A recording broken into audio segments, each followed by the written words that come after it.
tarde a todos os meus amigos. Gratidão muito grande estar aqui hoje mais uma vez para conversar com vocês sobre os ensinamentos do Evangelho do nosso Cristo. Então que a espiritualidade maior, ela nos envolva, ela nos traga todas as benesses espirituais neste momento, onde nós nos colocamos à disposição da espiritualidade maior, para que consigamos aí uma utilidade melhor de toda a nossa vida em prol nosso e em prol do nosso próximo. Que Maria Santíssima continue envolvendo a todos vocês, trazendo para os seus lares toda a proteção, saúde e envolvimentos de alegrias necessários a todos nós. Que nós saibamos entender o que queremos ou o que necessitamos, pois todo o ensinamento do Cristo nos leva a essa reflexão. Então, que nós estejamos prontos e preparados para que a semente plantada em nosso coração seja hoje mais uma vez adubada pelas benesses da equipe espiritual que joga a todo momento luzes em nossas terras íntimas, para que consigamos aí trazer o ensinamento e a prova de tudo aquilo que nós nos colocamos à disposição. Pai nosso que estais no céu, santificado Senhor seja o vosso nome. Venha a nós o vosso reino, seja feita, Pai, a tua vontade, assim na terra como no céu.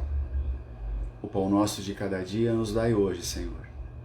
Perdoai as nossas dívidas, assim como perdoamos os nossos devedores. Perdoai as nossas ofensas, assim como perdoamos os nossos ofensores. E não nos deixe, Senhor, cair em tentação. Livra-nos da prática de todo o mal, assim seja.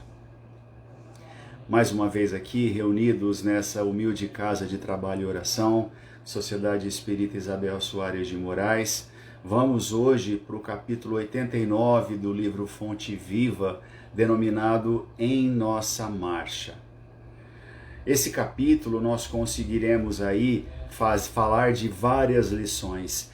Ele nos remete a grandes ensinamentos onde nós podemos analisar e refletir como anda a nossa confiança, como anda, por exemplo, a nossa perseverança, a nossa visão espiritual de tudo que nos acomete, como anda a nossa disponibilidade para que nós consigamos a mudança tão pedida, tão clamada a Jesus que nós fazemos todos os dias, como anda também, vai nos remeter a como está a nossa comunhão com Deus, como está o entendimento do poder de Deus dentro de nós, como nós temos, qual o grau de intensidade em que nós temos a humildade e a sensatez dentro dos nossos raciocínios, como nós também entendemos o verdadeiro caráter da confiança e da fé, e sobretudo o maior ensinamento que é o entendimento e o reconhecimento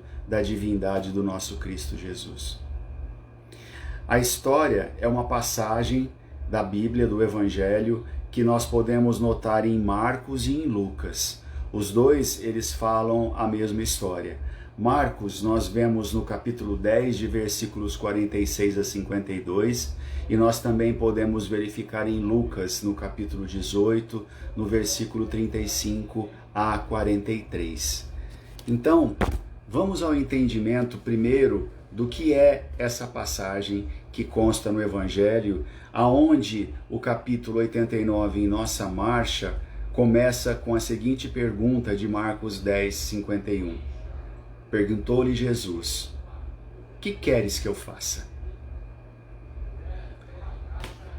Então, chegando a Jericó, quando Jesus e seus discípulos, juntamente com uma grande multidão, estavam saindo da cidade, o filho de Timeu, chamado Bartimeu, que era cego, estava sentado à beira do caminho e pedindo esmolas.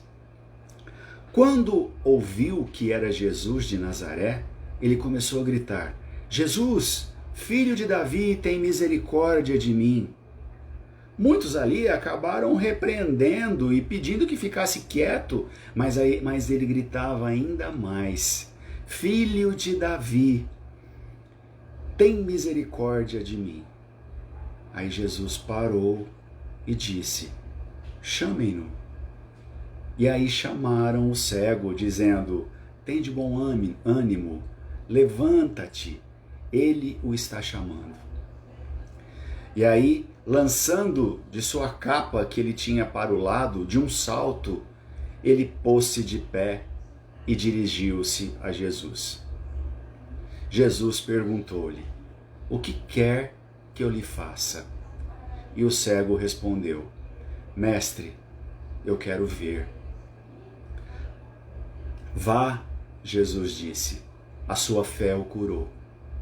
Imediatamente ele recuperou a visão e seguia Jesus pelo caminho. Nós vivemos nas nossas vidas um processo de conscientização da nossa imortalidade, um processo de conscientização da nossa divindade e do nosso destino transcendental que se modifica a todo momento. Como para todos nós isso é evidente, nós conseguimos entender que esse processo ele é lento e sujeito ao desempenho pessoal, pois o nosso desenvolvimento ele só acontece com a ajuda de nós próprios, em todos os sentidos. Assim, uns acabam amadurecendo mais rápido que os outros. Uns focam mais a prioridade do seu espírito na perseverança, na conquista das virtudes. Outros acabam estacionando no seu caminho pelo comodismo, pelas displicências, e assim vão, cada um dentro do seu degrau de evolução e cada um dentro da condição necessária de seu entendimento. Quando nós, espíritos em construção, nos compreendermos e vivermos esse processo de amadurecimento que o Evangelho sempre nos pede e sempre nos oferece, nós conseguiremos ver quantos problemas, quantas dificuldades psicológicas e quantas doenças elas poderão ser vencidas por nós mesmos. O Evangelho, na verdade, ele nos diz muito mais do que personagens e histórias. Claro que nós nos identificamos com ela e trazemos essas histórias para a analogia do nosso dia a dia, para o comparativo de como se era no passado e o que podemos aproveitar no presente. Então, nas experiências nossas que nós vivemos hoje, nós conseguiremos, através da reflexão, através da mudança dos nossos hábitos, a decodificar o nosso espírito por detrás de toda a letra que existe no ensinamento do Evangelho, por detrás de toda passagem, por detrás de toda parábola. Então, quando nós conseguimos nos identificar, por exemplo, com os personagens das histórias que são narradas no Evangelho, né, nós conseguimos aí modificar a nossa própria vida. E aí, a nossa vida, ela se transforma e o Evangelho, ele vai ganhando vida dentro da nossa vida, saindo do papel e se colocando em atitudes e ações de nossos espíritos, de nós. Então, quando Jesus diz levantar e seguir nessa história, tem um sentimento muito mais profundo do que simplesmente levantar e seguir. Levanta-te e segue. Nós hoje, nós somos mergulhados na carne e mesmo fora dela, nós somos muitas vezes esse cego de Jericó esmolando as margens da estrada comum. Entendamos que o primeiro parágrafo da história, onde diz, vamos lá, quando Jesus e seus discípulos, juntamente com uma grande multidão, estavam saindo da cidade, o filho de Timeu, Bartimeu, que era cego, estava sentado à beira do caminho pedindo esmolas. Jesus, na sua magnitude, na sua excelsitude como Espírito Crístico, como nosso governador planetário, ele sempre planejou de forma magistral todos os seus ensinamentos. Tudo a que ele se referia, como locais, como cidades, como pessoas, como estado de espíritos das pessoas, ele tinha um entendimento muito mais profundo. A começarmos a analisar, por exemplo, por que Jesus saía de Jericó. Por que Bartimeu estava sentado à beira do caminho, à saída da cidade, pedindo esmolas, e por que, naquele exato momento, ele resolveu clamar pela ajuda do nosso Mestre. Jericó, em hebraico, significa perfumado. Porém, geograficamente, Jericó ficava abaixo do nível em que se situava Jerusalém, que em hebraico significa cidade da paz. Então, comparando, fazendo as analogias, Jericó era uma cidade onde existia muitos processos de comércio, muitas vendas. Então a evidência do materialismo ali, ela era muito bem empregada e muito bem aproveitada. Então, energeticamente, nós poderemos entender que Jericó era uma cidade um pouco mais inferiorizada com relação à ética moral do que a própria Jerusalém. Então Jesus, saindo de Jericó, encontrou Bartimeu, que na saída da cidade também resolveu se despedir dela, também se resolveu ascender para o caminho que o Cristo estava lhe oferecendo. Então no final ele diz: vá, disse Jesus, sua fé o curou. Imediatamente ele recuperou a visão e seguia Jesus pelo caminho, porque Jesus se direcionava a Jerusalém. Então, é uma ascensão, é um comparativo que Jesus, dentro da sua pedagogia magnífica, tem sempre um sentimento e um entendimento por trás de tudo isso.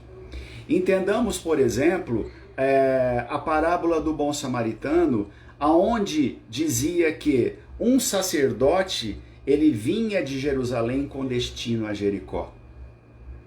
Então o sacerdote ele saía da ascensão e estava no declínio, porque ele passou pelo homem machucado e não ofereceu ajuda alguma.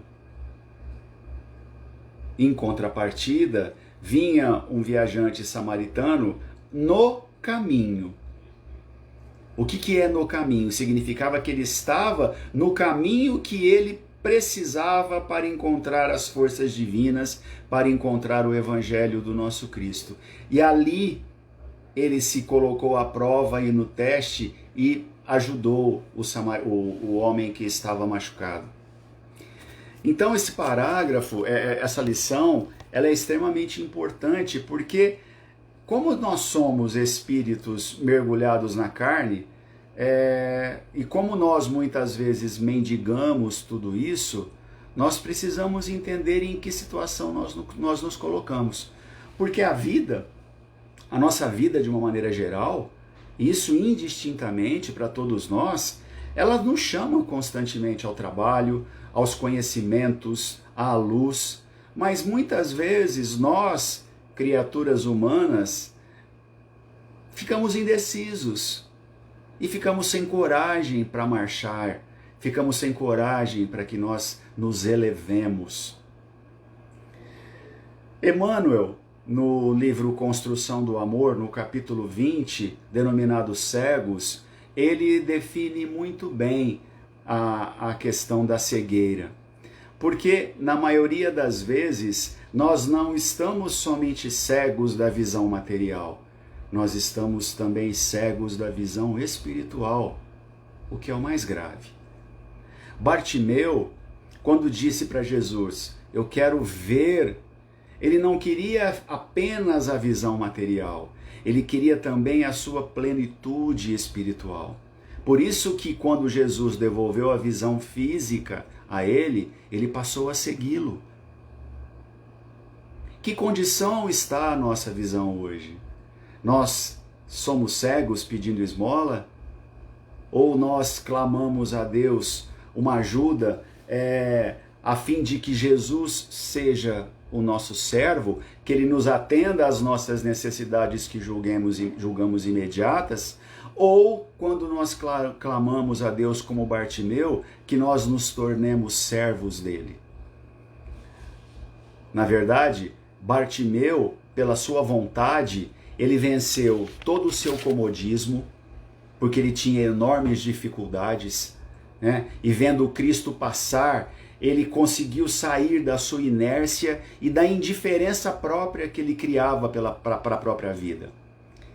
E clamando a Deus, Bartimeu se reconheceu enfermo e procura ajuda, esperando que o próprio Cristo lhe ajudasse, quando ele gritou e clamou para Jesus: tem misericórdia de mim.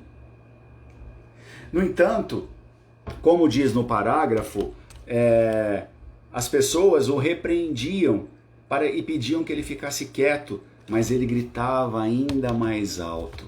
Então, esse entendimento de repreensão, nós podemos entender aí como simbolizando as nossas próprias dificuldades, tanto íntimas como externas.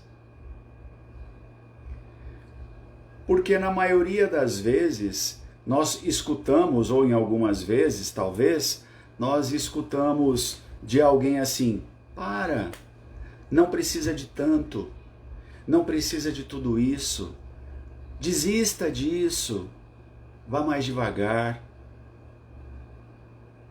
Mas essas pessoas, elas estão à margem do caminho, elas estão na margem da estrada de Jericó.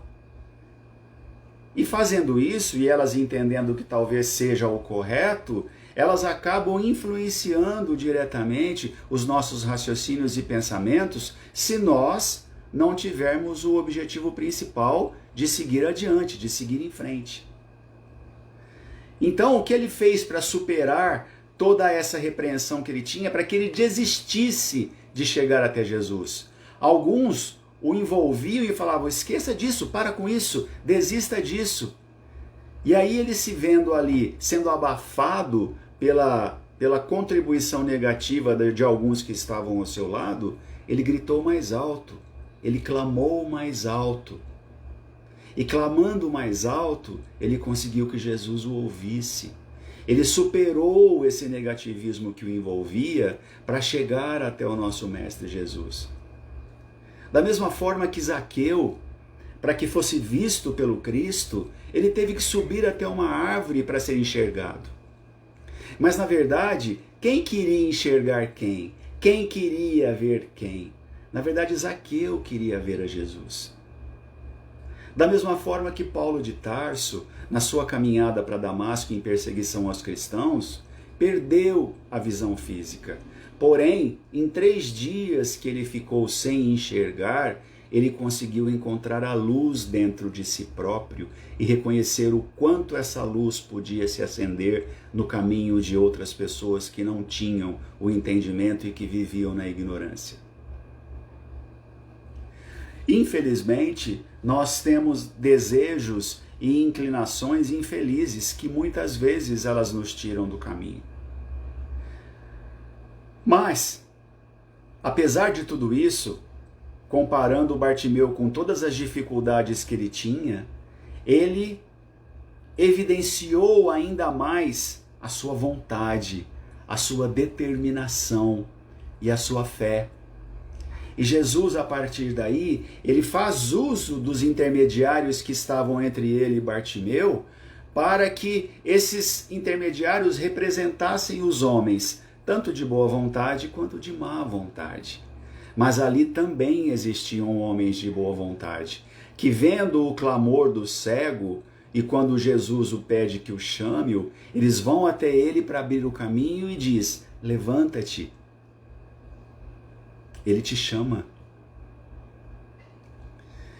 Então nós somos homens de boa fé, de boa vontade, que estavam ali para abrir o caminho do outro para que chegue até Jesus, ou nós somos os homens, os espíritos que induzem e que levam pensamentos desencorajadores, tanto para nós quanto para aqueles que nos cercam, entendendo que nós somos aquilo que pensamos.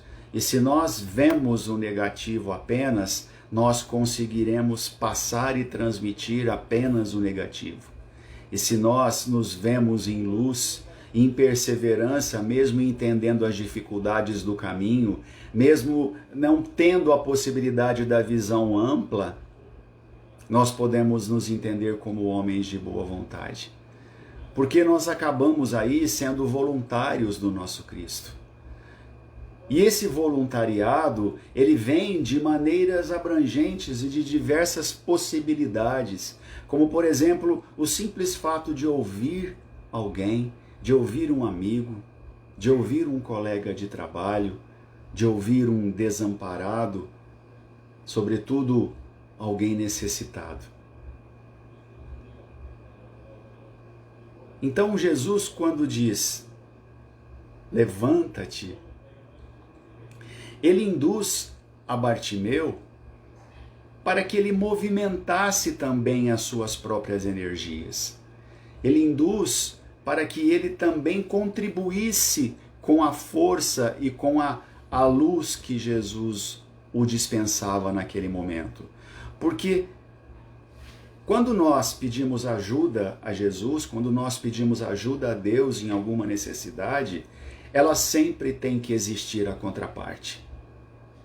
Nós nunca podemos esperar que tudo se faça diferente somente pela graça de Deus. Existe dentro de nós a grande necessidade da reviravolta íntima. Se nós clamamos a Jesus a ajuda, é porque nós necessitamos dessa mudança e dessa modificação. Então, Bartimeu, ele levanta, ele joga sobre de si a capa, simbolizando que, tirando aquela capa dos ombros, ele cria a ruptura de uma pessoa antiga para uma condição nova. Olha só que coisa interessante. E aí, existe uma questão 909 do Livro dos Espíritos que eu acho bastante interessante e que nos faz entender a questão das mudanças e das necessidades de nossas mudanças. Então vamos lá, questão 909 do Livro dos Espíritos, na parte 3 das leis morais, no capítulo 12 da perfeição moral. A questão é a seguinte que Kardec elabora. Poderei sempre o homem, pelos seus esforços, vencer as suas inclinações? Diz o Espírito da Verdade. Sim, e frequentemente, fazendo esforços muito insignificantes. Mas o que lhe falta é a vontade. Ah, quão poucos dentre vós fazem esforços. Quão poucos de nós nos esforçamos o bastante para vencermos as nossas próprias inclinações e para agirmos como o Bartimeu agiu, clamando pela ajuda do Cristo e também se modificando. Aí em seguida vem a questão 911, que diz assim, mas não haverá paixões tão vivas que a vontade ela seja impotente para dominá-las? Será que nós não temos paixões que são tão evidentes, que nós entendemos na nossa cabeça que são tão difíceis de vencer, que aí esse entendimento acaba nos dominando? E o Espírito Verdade responde, há muitas pessoas que dizem eu quero, mas a vontade está apenas nos seus lábios. E aí o homem prefere ficar na sua vida inferior porque ele se acomoda naquela situação.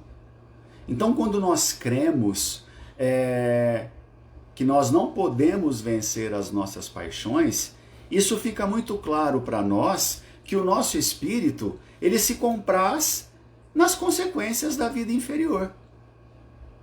Tá bom pra gente ficar ali, tá? Tá cômodo. Mas quando nós compreendermos a nossa natureza espiritual, nós acabaremos a procurar a reprimir todas essas vicissitudes. E essa repreensão que nós fazemos aos nossos próprios vícios, ela acaba sendo uma luta íntima muito grande que, se vencida, nos dá a satisfação de que o nosso espírito cada vez mais vence a nossa matéria. Existe um conto espírita que eu acabei de ler agora na internet, que é denominado Conto de Natal. Nós estamos aí próximos aí a 6 dias de 25 de dezembro do Natal, onde nós comemoramos o nascimento do nosso Cristo Jesus.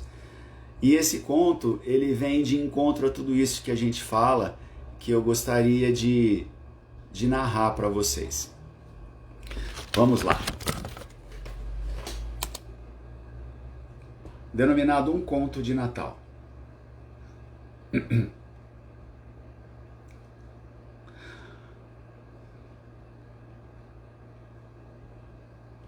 O nome do conto se chama Lâmpada Queimada. Era a véspera de Natal e em todas as casas havia intensa alegria. Nas ruas era grande o movimento. Pessoas transitavam com pacotes, entrando e saindo de lojas cheias de compradores e vendedores ansiosos. O homem e a mulher se aproximaram do restaurante. A mulher trazia nos olhos o brilho dos que sabem compartilhar alegrias e se sentem felizes com pequenas coisas. E ela sempre sorria. O homem, por sua vez, se apresentava carrancudo, o rosto marcado por rugas de preocupação. No coração, um tanto de revolta. Sentaram-se à mesa, olharam o cardápio, procurando algo simples e gostoso para o lanche, e daí ele começou a reclamar. Reclamou de coisas que não estavam dando certo, que ele tinha investido em determinado produto em sua loja, contando que as vendas fossem excelentes e as vendas não foram.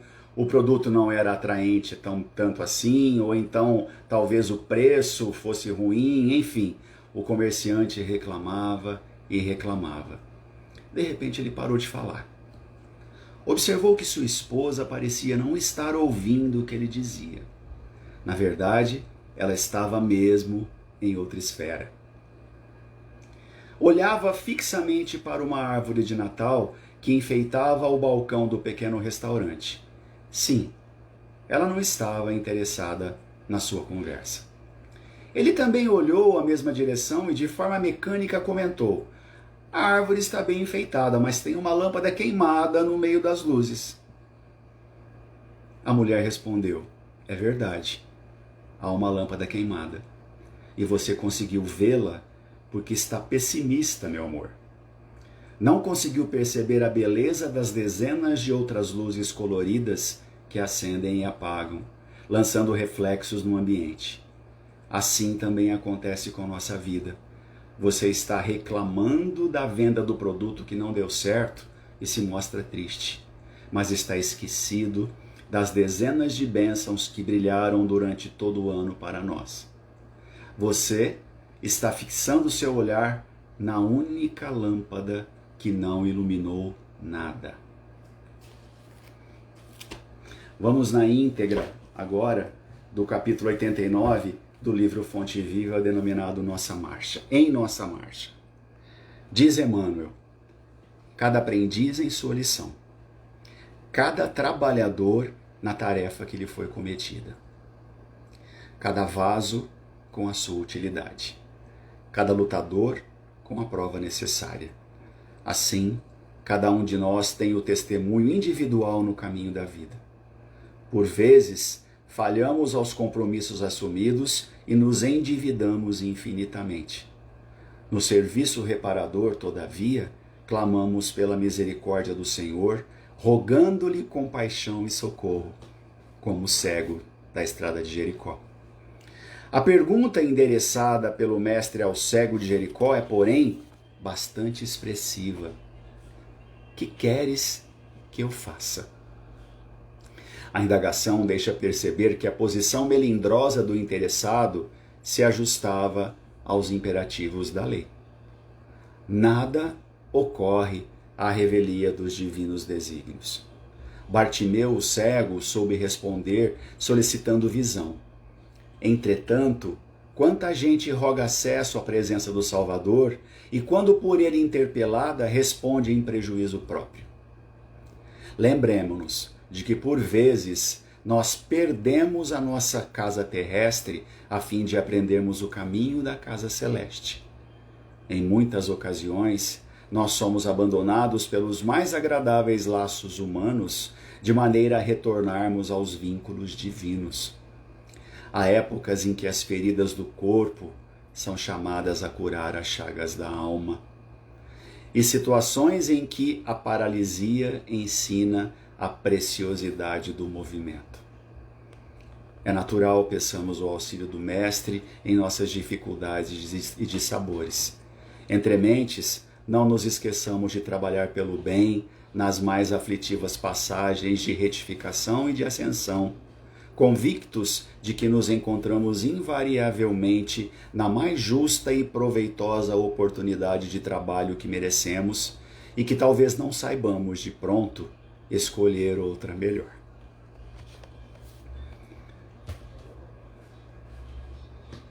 É muito importante que nós saibamos entender quais são as nossas melhores utilidades.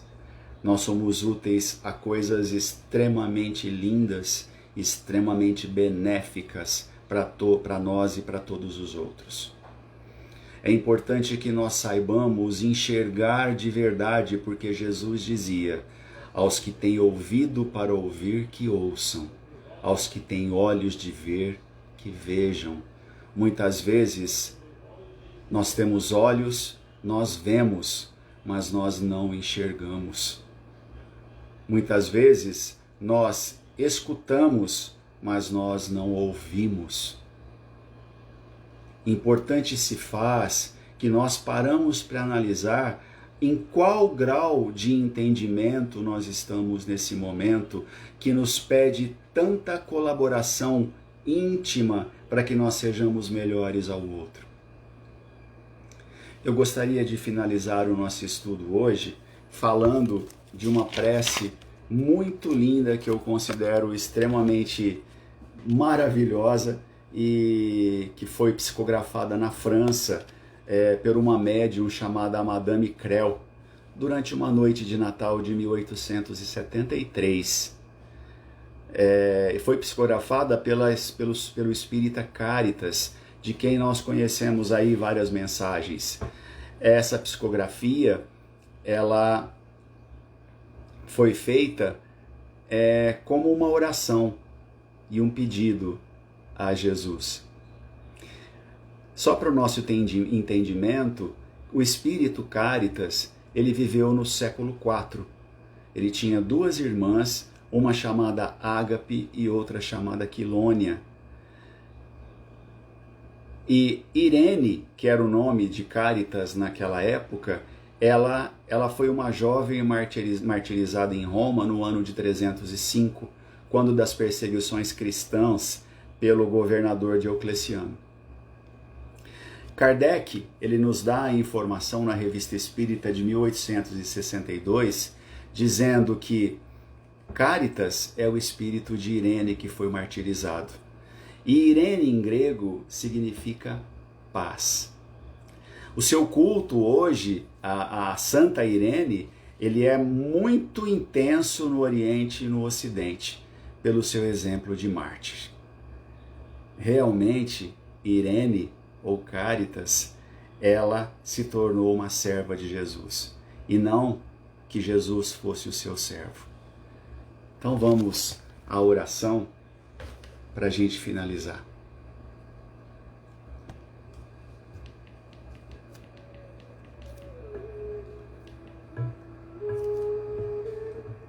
Deus, nosso Pai, que tendes poder e bondade, dai força àquele que passa pela provação, dai luz àquele que procura a verdade e ponde no coração do homem a compaixão e a caridade.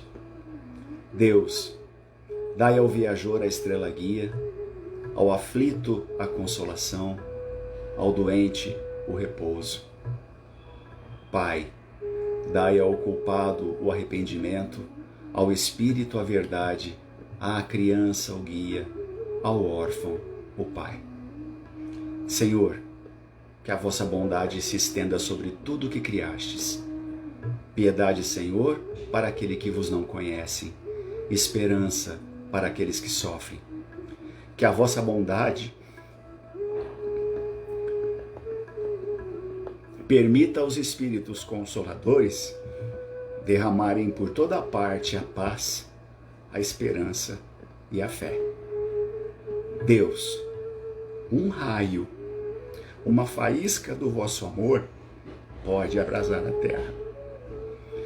Deixai-nos beber na fonte dessa bondade fecunda e infinita, e todas as lágrimas secarão, todas as dores se acalmarão. E um só coração, um só pensamento subirá até vós como um grito de reconhecimento e de amor. Como Moisés sobre a montanha, nós vos esperamos com os braços abertos. Ó poder, ó bondade, ó beleza, ó perfeição.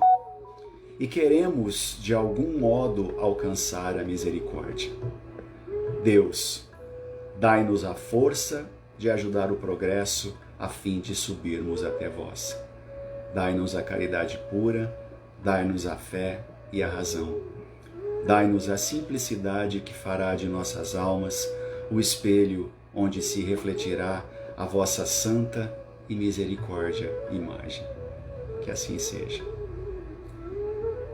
Que Jesus possa nascer novamente no coração de todos nós nessa data tão bela que é o Natal, tão representativa dentro de todos os corações cristãos.